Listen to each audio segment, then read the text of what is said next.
Hey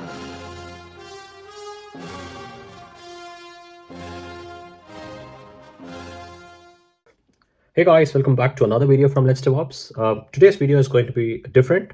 Um, in today's video, we are going to get to know how an interview process works in Germany. Now, I'm talking on behalf of the IT sector and more so specific for DevOps, DevSecOps, because I'm coming from that domain. And all the interviews that I've attended in Germany is for DevOps and DevSecOps. So this video is going to solely be based on how an interview process for DevOps, DevSecOps works in Germany, but it's also on a high level how it works for any other IT job with minor tweaks here and there. If this is something interesting, let's get started. So as I said, I've been in Germany for 3 years now, and in the 3 years, I've attended close to 10, 12 interviews, obviously for DevOps and DevSecOps. Now, let's go through the different rounds that happens, just to give you an idea of how the interview process takes place here in Germany. I have a quick collection of some random slides that I have, so it's not that super visually great, but it's just for a reference.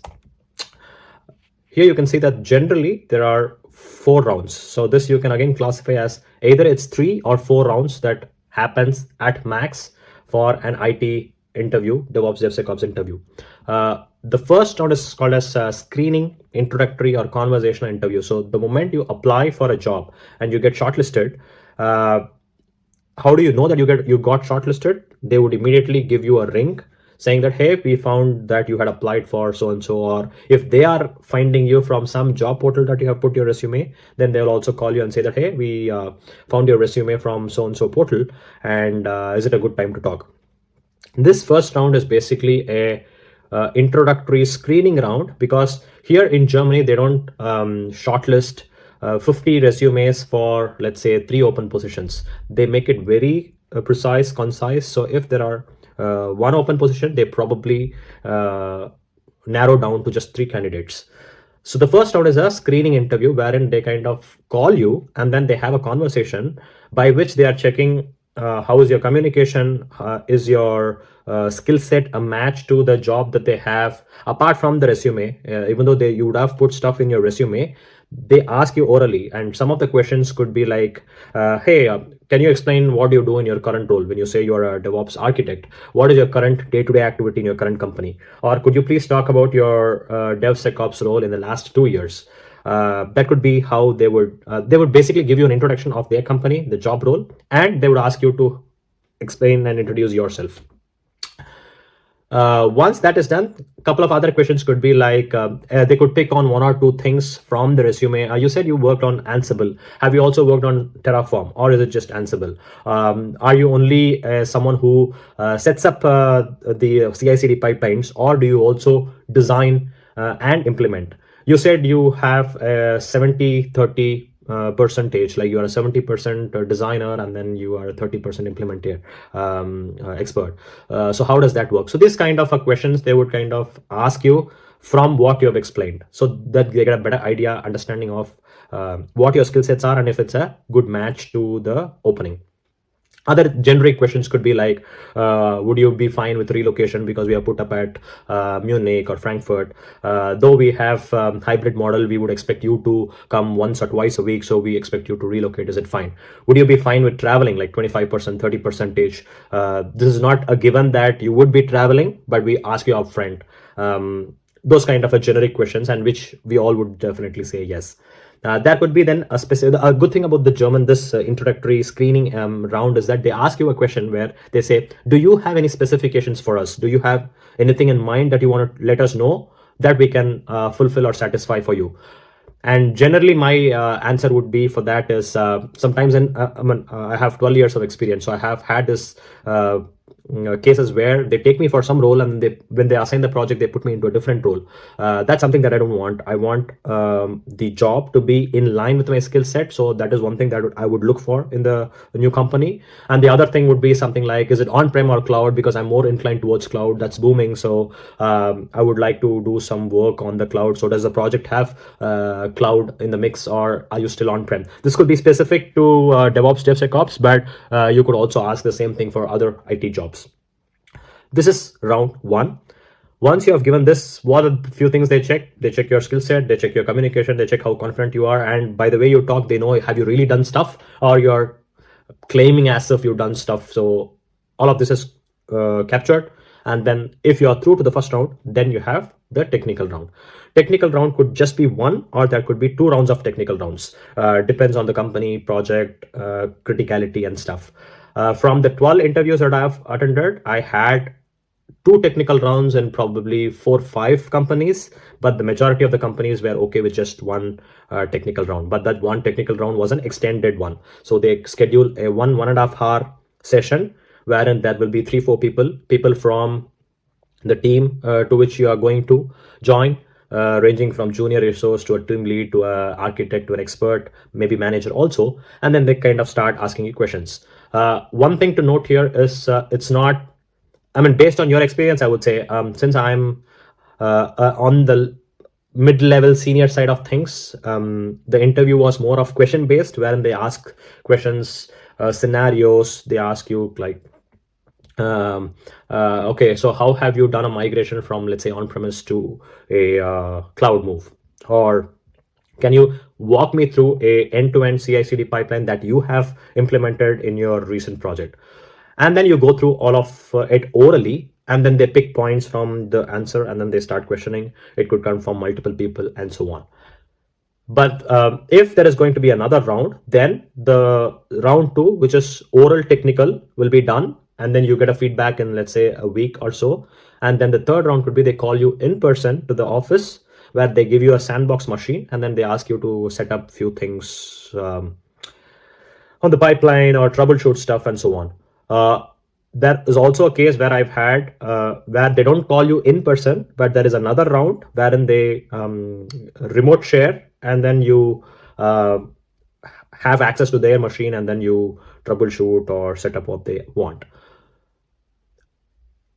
Ideally, this second round, where it involves an in-person interview where you do on a sandbox environment, or you remote share, is more for the roles of, I would say, SRE or Kubernetes based roles, because you can't just ask questions on Kubernetes. You need to really test if the person has worked in Kubernetes. So you have to give him a scenario, you have to give him a broken pod, and then ask him, hey, you see that the pod's not running. So how do you troubleshoot, debug, and find out and let us know what's wrong with the pod?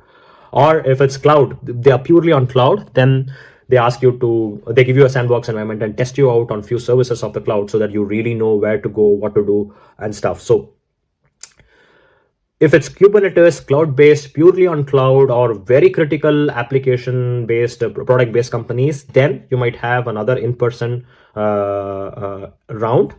If not, for the majority of things, it would just be oral round 2 of technical video calling, where you just have to convince them all the work that you have done with confidence. Now that rounds, let's say 1, 2, 3 is all done, then the round 4 is purely a managerial HR and salary negotiation round.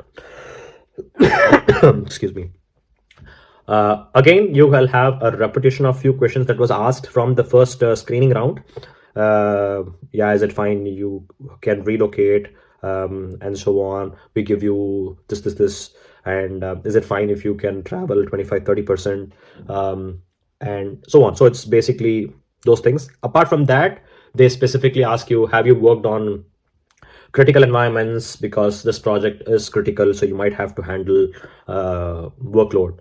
Hey, are you fine with handling a team? Have you already managed a team? Do you have experience in leading a team? How good is your German? So that's another very important question that might come in. Mostly, I mean, 60% of the companies are okay if your English is good and you know basics of German, but then there are really some companies which do want your German to be C level, C1 or B2 at least. Reason being, in those projects, then you might have to interact a lot with your clients or customers or top level management. In that case, then they require you to know German. But I would say in my experience, it's 60-40. You can still crack interviews without knowing German. If your core skill set on, let's say, DevOps, DevSecOps, or any IT is really strong, that they cannot reject you just based on the language, which they can kind of manage. So that's another question that might come in. Apart from this, then happens a salary negotiation. Now, I'll make another separate video on how exactly the salary component here is and what things you need to ask for. If you're already in Germany, then what's the upgrade you can go for and what you need to look into the new salary compensation.